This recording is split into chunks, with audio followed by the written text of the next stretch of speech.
Good morning everyone. आज दिन है रविवार 2 अक्टूबर 2022।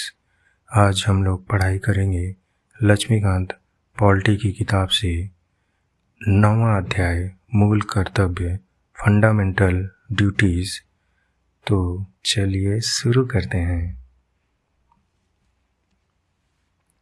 यद्यपि नागरिकों के अधिकार और कर्तव्य आपस में संबंधित और अविभाज्य हैं, लेकिन मूल संविधान में मूल अधिकारों को रखा गया, न कि मूल कर्तव्यों को। दूसरे शब्दों में, संविधान निर्माताओं ने यह आवश्यक नहीं समझा कि नागरिकों के मूल कर्तव्य को संविधान में जोड़ा जाए। हालांकि उन्होंने राज्य के कर्तव्यों को राज्य के निदेशक तत्व के रूप में शामिल किया। बाद में 1976 में नागरिकों के मूल कर्तव्यों को संविधान में जोड़ा गया। 2002 में एक और मूल कर्तव्य को जोड़ा गया। भारतीय संविधान में मूल कर्तव्यों को पूर्व रूसी संविधान से प्रभावित होकर लिया गया है। उल्लेखनीय है कि प्रमुख लोकतांत्रिक देशों जैसे America, Canada, France, Germany, Australia आदि के संविधान में नागरिकों के कर्तव्य को विश्लेषित नहीं किया गया है। संभवतः एकमात्र जापानी संविधान में नागरिकों के कर्तव्य को रखा गया है। इसके विपरीत समाजवादी देशों ने अपने नागरिकों के मूल अधिकारों एवं कर्तव्यों को बराबर महत्व दिया है। रूस के संविधान में घोषणा की गई है कि नागरिकों के अधिकार, प्रयोग एवं स्वतंत्रता उनके कर्तव्य एवं दायित्वों के निष्पादन से अविभाज्य हैं। स्वर्ण सिंह समिति की सिफारिशें। 1976 में कांग्रेस पार्टी ने सरदार स्वर्ण सिंह समिति का गठन किया, जिसे राष्ट्रीय आपातकाल के 1975 से 77 दौरान मूल कर्तव्यों, उनकी आवश्यकता आदि के संबंध संस्तुति देनी थी। समिति ने सिफारिश की कि संविधान में मूल कर्तव्यों का एक अलग पाठ होना चाहिए। इसमें बताया गया कि नागरिकों को अधिकारों के प्रयोग के अलावा अपने कर्तव्यों को निभाना भी आना चाहिए। केंद्र ने, कांग्रेस सरकार ने इस सिफारिशों को स्वीकार करते हुए 42वें संविधान संशोधन अधिनियम 1976 को लागू किया। इसके माध्यम से संविधान में एक नए भाग 4क को जोड़ा गया। इस नए भाग में केवल एक अनुच्छेद था, वह अनुच्छेद 51क था, जिसे पहली बार नागरिकों के 10 मूल कर्तव्यों का विशेष उल्लेख किया गया। सत्तारूढ़ कांग्रेस पार्टी ने घोषणा की कि संविधान में मूल कर्तव्यों को न जोड़ा जाना ऐतिहासिक भूल थी और दावा किया गया कि जो काम संविधान निर्माता नहीं कर पाए उसे अब किया गया है। यद्यपि स्वर्ण सिंह समिति ने संविधान में 8 मूल कर्तव्यों को जोड़े जाने का सुझाव दिया था, लेकिन 42वें संविधान संशोधन अधिनियम 1976 द्वारा 10 मूल कर्तव्यों को जोड़ा गया। समिति द्वारा दी गई कुछ सिफारिशों को कांग्रेस पार्टी द्वारा स्वीकार नहीं किया गया और उन्हें संविधान में शामिल नहीं किया गया। इसमें शामिल हैं, संसद किसी आर्थिक दंड या सजा का प्रावधान तब कर सकती है जब कोई किसी कार्य के अनुपालन से इनकार कर दे। दूसरा, मूल अधिकारों के लागू करने के आधार या मूल कर्तव्यों के अरुचिकर होने की आधार पर कोई भी कानून इस तरह का अर्थदंड या सजा लगाने का प्रावधान अदालत द्वारा नहीं करेगा। तीसरा, कर अदायगी भी नागरिकों का मूल कर्तव्य होना चाहिए। मूल कर्तव्यों की सूची। अनुच्छेद 51क के अनुसार भारत के प्रत्येक नागरिक का कर्तव्य होगा कि वह पहला, संविधान का पालन करे और उसके आदर्शों, संस्थाओं, राष्ट्रध्वज और राष्ट्रगान का आदर करे। दूसरा, स्वतंत्रता के लिए हमारे राष्ट्रीय आंदोलन को प्रेरित करने वाले उच्च आदर्शों को हृदय में संजोए रखे और उनका पालन करे। तीसरा, भारत की संप्रभुता, एकता और अखंडता की रक्षा करें और उसे अछूड़े रखें। चौथा, देश की रक्षा करें और आह्वान किए जाने पर राष्ट्र की सेवा करें। पांचवा, भारत के सभी लोगों में समरसता और समान भ्रातृत्व की भावना का निर्माण करें, जो धर्म, भाषा और प्रदेश या वर्ग आधारित सभी भेदभाव से परे हो। ऐसी प्रथाओं का त्याग करे जो स्त्रियों के सम्मान के विरुद्ध है। छठा, हमारी समसामयिक संस्कृति की गौरवशाली परंपरा का महत्व समझे और उसका परिरक्षण करे। सातवां, प्राकृतिक पर्यावरण की, जिसके अंतर्गत वन, झील, नदी और वन्य जीव हैं, रक्षा करे और उसका संवर्धन करे तथा प्राणी मात्र के प्रति दया भाव रखे। आठवां, वैज्ञानिक दृष्टिकोण, मानववाद और ज्ञानार्जन तथा सुधार की भावना का विकास करे। नौवां, सार्वजनिक संपत्ति को सुरक्षित रखे और हिंसा से दूर रहे।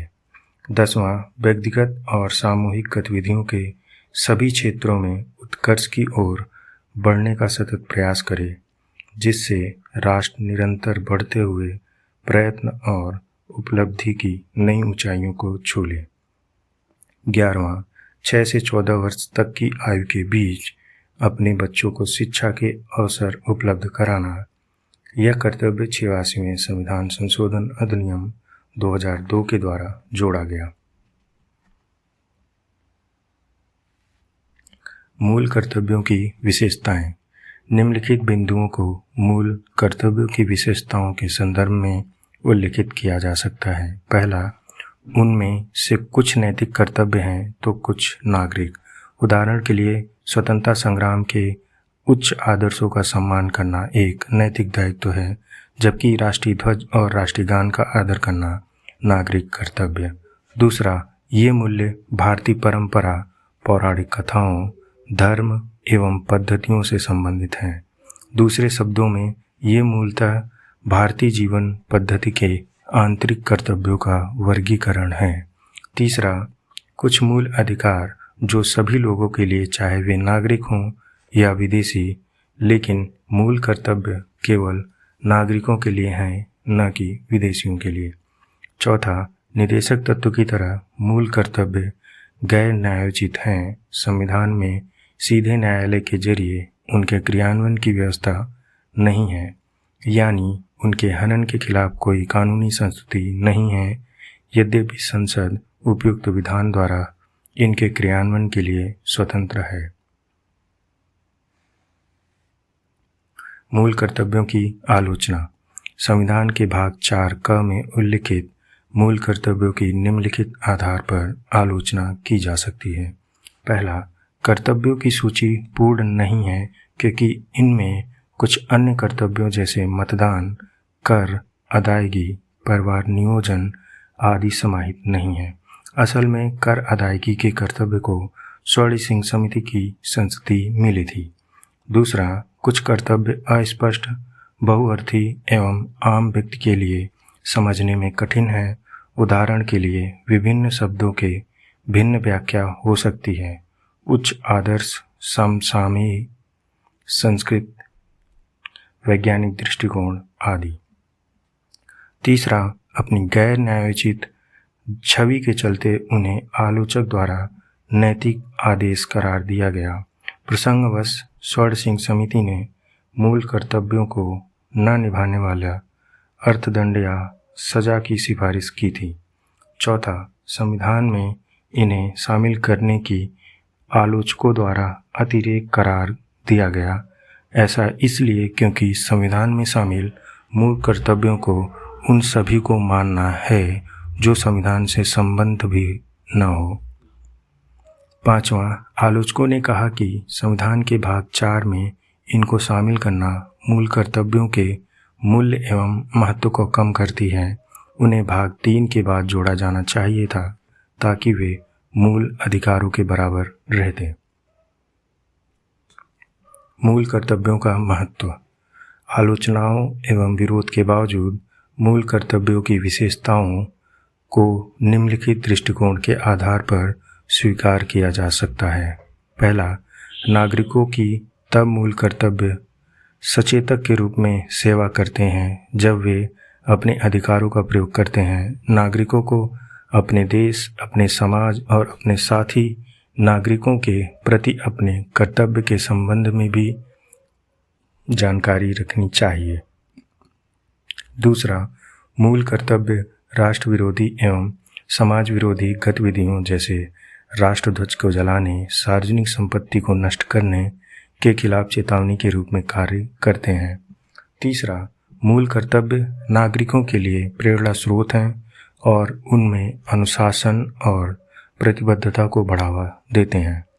वे इस सोच को उत्पन्न करते हैं कि नागरिक केवल मूक दर्शक नहीं है बल्कि राष्ट्रीय लक्ष्य की प्राप्ति में सक्रिय भागीदार है।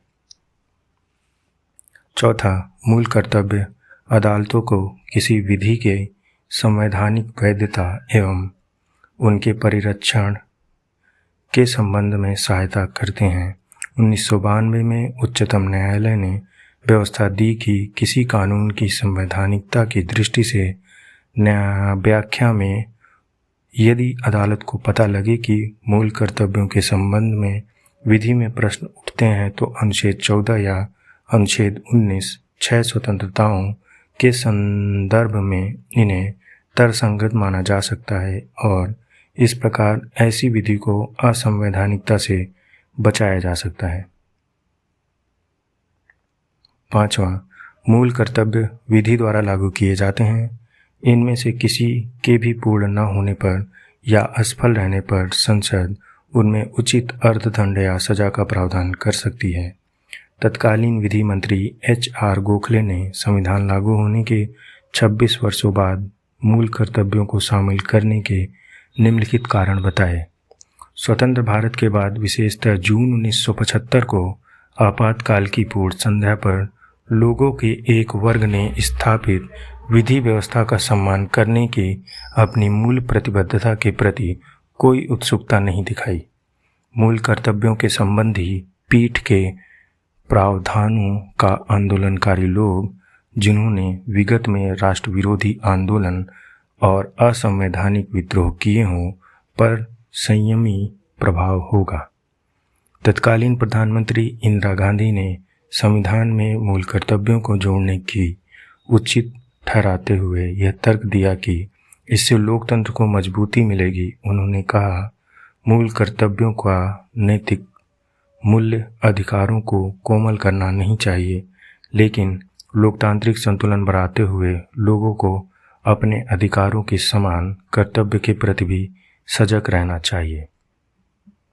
संसद में विपक्ष ने संविधान में कांग्रेस सरकार द्वारा मूलतः कर्तव्य को जोड़े जाने का विरोध किया। यद्यपि मोरारजी देसाई के नेतृत्व में नई जनता सरकार ने आपातकाल के बाद इन मूल कर्तव्यों को समाप्त नहीं किया। उल्लेखनीय है कि नई सरकार 43वें संविधान संशोधन अधिनियम 1977 एवं 44वें संशोधन अधिनियम 1978 द्वारा 42वें संविधान संशोधन अधिनियम 1976 में अनेक परिवर्तन करना चाहती थी। यह परिलक्षित करता है कि संविधान में मूल कर्तव्यों को जोड़ा जाना आवश्यक था। यह ज़्यादा स्पष्ट हो गया जब वर्ष 2002 में 86वें संविधान संशोधन के द्वारा एक और मूल कर्तव्य को जोड़ा गया। वर्मा समिति की रिपोर्ट। नागरिकों के मूल कर्तव्यों संबंधी वर्मा समिति 1999 ने कुछ मूल कर्तव्यों की पहचान व उनके क्रियान्वयन के लिए कानूनी प्रावधानों को लागू करने की व्यवस्थाएं की। पहला, राष्ट्र गौरव अपमान निवारण अधिनियम 1971। यह भारत के संविधान, राष्ट्रीय ध्वज और राष्ट्रीय गान के अनादर का निवारण करता है। दूसरा, बहुत से आपराधिक कानून लोगों के मध्य भाषा, मूल वंश, जन्म स्थान, धर्म आदि के आधार पर विभेद फैलाने वाले को दंड देने की व्यवस्था करते हैं। तीसरा, सिविल अधिकार संरक्षण अधिनियम 1955 जाति एवं धर्म से संबंधित अपराधों पर दंड की व्यवस्था करते हैं। चौथा, भारतीय दंड संहिता आईपीसी घोषणा करती है कि राष्ट्रीय अखंडता के लिए पूर्वग्रह से ग्रस्त, अभ्यारोपित और अभिकथन दंडात्मक अपराध होगा। पांचवा, विधि विरुद्ध क्रियाकलाप अनुच्छेद अधिनियम 1976 किसी सांप्रदायिक संगठन को गैर कानूनी घोषित करने की व्यवस्था करता है।